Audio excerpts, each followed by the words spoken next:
How you doing, guys and gals? This is Doug Wilson from Yellow Hawk Custom Outdoors.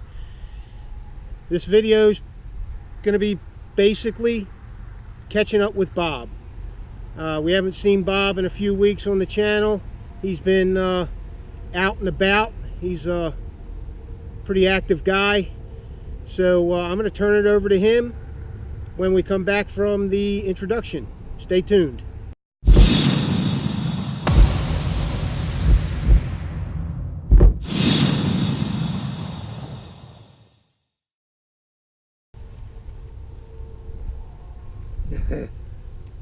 Oh, these things are so comfortable, these little camp chairs. I love them. Okay. Oh, all right, guys, I want to show you something before I turn this video over to Bob. He's going to talk about, oh shit, his favorite, you know, puka knives. It's always puka this, puka that, puka in the shower, puka in the toilet, I'm sorry, puka. Oopa loopa poopa. All right, so we just did a trade, and I'm telling you, I get excited when I do trades with him because he's got neat shit. All right. So anyway, I got 3 of these Varusteleka, the guys from Finland. Good knives. I got 3 of these in the mail, and I decided to trade one of them away to my good friend Bob, and emphasis on good friend, you know, honor, integrity, all that kind of stuff. Yeah, kind of. So, and this is what I traded for.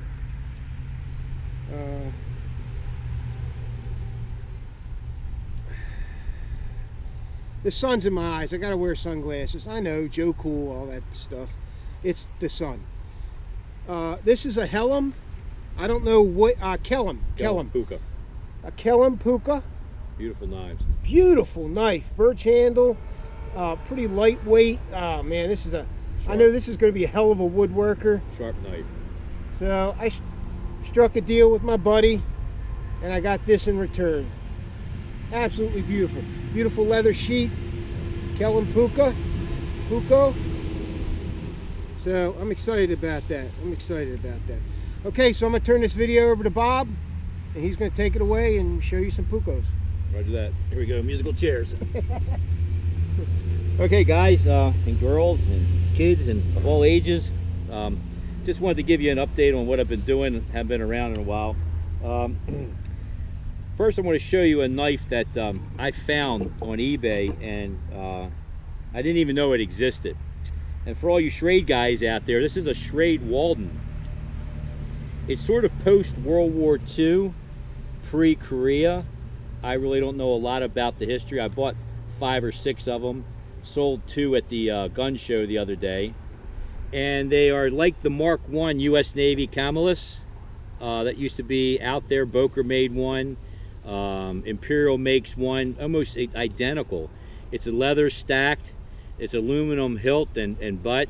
It's a full tang, but it's a wide tang. It's pinned in the back, and from what I understand, this tends to be the military style, because you can buy a Sportsman just like this, but they don't put the fixation nut or pin in the back to hold the pommel down. It's a real light knife. It's a carbon steel of some sort, very sharp, flat grind.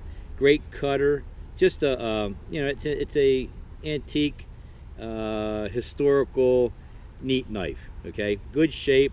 I sanded the leather pieces here and tongue oiled them down, and it came out real nice.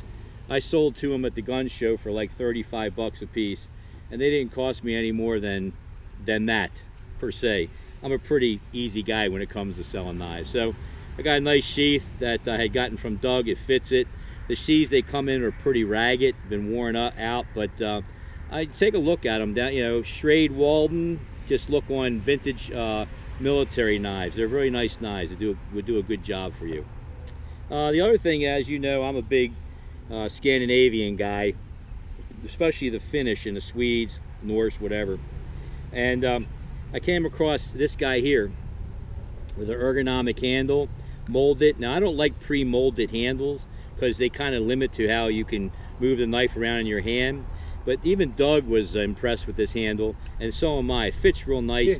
It has an upsweep, almost like the Fiskars Normarks that I show all the time. It's comfortable. Very comfortable. This is Sandvik stainless, made in Sweden. Okay, it's got a really cool sheath with the lion rampant, the royal lion rampant on the front there. Okay, I have another one of these that was made for Ducks Unlimited. Okay, and you know, guy with the beards. With real stainless, really nice, really beautiful looking knife. Okay, I just thought I'd throw that your way. These kind of things are out there. I like unique things. They're different, but follow a certain pattern. I just received this. I have it as a neck knife. This Swedish Puukos. Okay, it is came from Sweden, as a matter of fact. I waited for 2 weeks for this knife. It is a KI Mora, Sweden. It's almost a 6-inch long blade. I took the patina down a little bit off of it with some car sandpaper 0.035, you know, just to clean it up a little bit. It's got a nice little spine. This is an antler of some sort and a really light birch handle. I sanded them down. I tongue oiled everything. One of the interesting things that I find with these types of knives, it's a rat-tailed tang, you can see in the back there, is that this area where the handle joins the blade, it's a weak area. And if someone's been using this for like fishing or stuff like that, a lot of water drips down in here, and I'm sure over a period of time it rusts. And if you were to do this, any type of sideways prying with this, it might snap right here. So I'm very cautious about when I buy these knives. I try to see how much I can look in there. I try to get as much wax or oil down in there as I can without taking it apart. Now, the interesting thing about this, I'm going to show you some other little knives I got that are also Moras, is that even though they have age on them, they're still strong, they're still good steel, and they sharpen well. Well, if they break, you can repurpose them, and that's what I'm all about, is repurposing. So I got this little grouping of Moras here. This is a KI Mora in Sweden, okay? And the Swedish tend to have these hilts on them. I personally don't like them. But if anything goes wrong with this little knife, I'm busting this hilt off and I'll redo the whole handle and something prettier maybe, okay? Rather than this plain birch. That's a sharp little one. I picked this one up. Look, it's a little broader. It's still a Mora.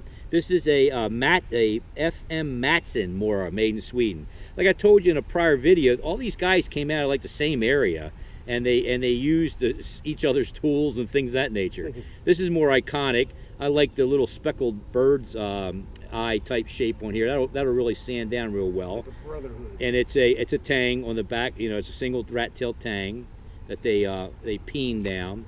And here's another one, another little different configuration. This is a Moderna Johnson Mora from Sweden. I look under, when I go on eBay, I look under vintage knives or vintage Puukos, vintage Swedish vintage knives, whatever, and you'd be surprised the plethora of blades that are there that you could pick up and repurpose, and they're not expensive. I got all 3 of these for $45. If I clean them up, I'd sell them at a gun show, maybe for 20 bucks a piece. You know, guys like them for skinning, like a smaller knife for all around, you know, just utility work. Now, another thing I've been doing is I'm becoming a knife builder, okay? I'm not a bladesmith, I'm not a blacksmith, I'm nothing like that. I'm just taking pieces and putting them together. So what I've been investing in is some blade blanks, okay? He's having fun. Yeah, these are blade blanks. This is a Helle from Norway. It's a Viking. I got this at the blade show. I haven't put a handle on it yet, okay? It's a rat-tailed tang, and we're going to, we'll take a device to put threads on this, a threading device, be able to use a cap to screw it down, make it nice and tight. This is a Lari, or Lara, made in Finland. Nice tang blade, very sharp, very fragile on the end, but it's a skinner, okay? You got to use a knife for what it's made for and how the blade configuration is made. If you want a chisel, buy a chisel, okay? You want an axe, get an axe, you know. This knife is used for skinning, okay, and cutting. It's nice and wide, and it has a nice back hilt, spine on it, okay? I haven't put one on that yet. These are all these are going to come around. When I get done making them, I'll show them to you. I have 2 here that I'm working on. One I finished. This is from Jeff White's Forge. I kind of liked it because it reminded me of the iconic Puukos type Mora style, nice and thick, see? But it's a 3/4 tang, or a quarter tang, not a 3/4 tang. And I could either put slabs on this and extend it out to here. but I don't think that's secure enough. So what I'm probably going to do is take some wood, make a trough, and sit it down inside, glue it a little higher up here on the blade so it gives me some strength, and put 2 pins in it. Okay, it'll be a nice cutter, nice little chopper too. Okay, and these blades are inexpensive, and you can put your own touch on them. Okay, here is one I'm working on right now, another Lorry blade. It's not finished. This knife was asked, a guy that's in the U.S. Marine Corps, he's going to Afghanistan. He's supposed to get back to me. I don't know whether he will or not, but anyway, I'm still making the knife for him. This is about 7.5 inches. It's all carbon steel, very sharp, nice spine, and I'm not done with the handle yet. I still have to get a bolster for here, put a cap on it, and epoxy. Like I'm saying, like I'm gonna sand this down and tongue with it. Like I said, I'm just building knives. Anybody can do it, and it's one of the reasons why I'm sharing this on the video today, is to show you, hey, if you don't want to pay, you know, $150 or $200 for a certain knife, the blades are out there. Get them and put your own spin on them. Okay, and last but not least, okay, is one that I finished. This is a big Leiku, okay, that the Sami people, the Samoyed or the Laplander people use as their overall utility knife. I did a little bit of the shoelacing there on the front, give it a little twist, you know. And this is one I put together. This is almost 9 inches. Okay, I did the bolster on it, sanded and tongue oiled everything. I had a cap ordered for this thing, which was brass. It didn't fit it, so, and I don't know what I'm going to do. I might take a washer. I've seen guys use spoons, flatten them out, and then nail them to or drill them to the end. I just put 4 tacks in here and the sign of the cross. I just thought it was just decorative. It looked cool, but it's epoxied in. The handle and the knife tang are all working together within this brass bolster. It's really a nice knife, chops well, okay, sticks nice and good. All right, I'm gonna be taking on this camping trip we're going on in November and kind of use it and see what we have to do with it. I bought this from the Ramco through a Scandinavian country. The Ramco family in Finland makes these sheaths, all different sizes. I just dyed it, waxed it, and did some rope work on it. You know, that's all I did.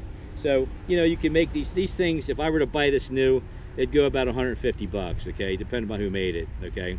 So I just made mine. I made it for under $70, okay, everything. All right, so you know, it's just a little hobby because now I'm fully retired, and I'm doing some other things with my time. I'm getting there. So anyway, and of course, Doug's going to show you a knife I traded with him. This was that knife from Finland. What's it called? The what? Varusteleka. Varusteleka. It's a company that sells that knife. These knives, man, they give more a run for their money, okay? And they're cheaper, and they're as good as. And it's an opinion. Everybody likes what they like. Some like blondes, some like brunettes, some like them all, okay?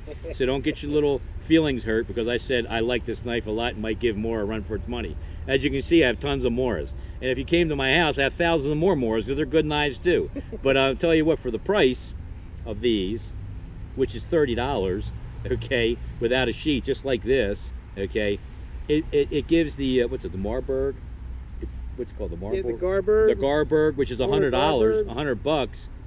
They're made, they're very similar. It gives it a run for its money. There's a couple videos out there. Look at it. And the blade's a little thicker, so you... Yeah, it's thicker. So check stouter work out of it. Roger that. So check out the videos. I mean, you know, everybody's so sensitive about, you know, what they use, what they don't use. And if anybody makes a critique about it, they seem to think that you're insulting them personally. Hey, man, I'm not. Listen, I'm not perfect. All right. I've been called everything in the book. Okay. When you get to 62 years of age, it just doesn't matter anymore. So take it for what it's worth. I'm just throwing it out there. Some of the information is decent. Some you can throw away. Some you might like. Okay. It's all a matter of opinion. So with that being said, God bless you, and thanks for listening to my ramblings. Catch you later. Doug? And his opinion comes from 50 years of experience in the bush and in the military as well. So I'm all about experience. All right, guys, so that's Bob's video. on the Puukos knife. I didn't have to pay for it either. I don't have Right. any You didn't no have to pay TV for time. it. No TV time. All right, guys, I hope you enjoyed the video, and we'll see you on the next one.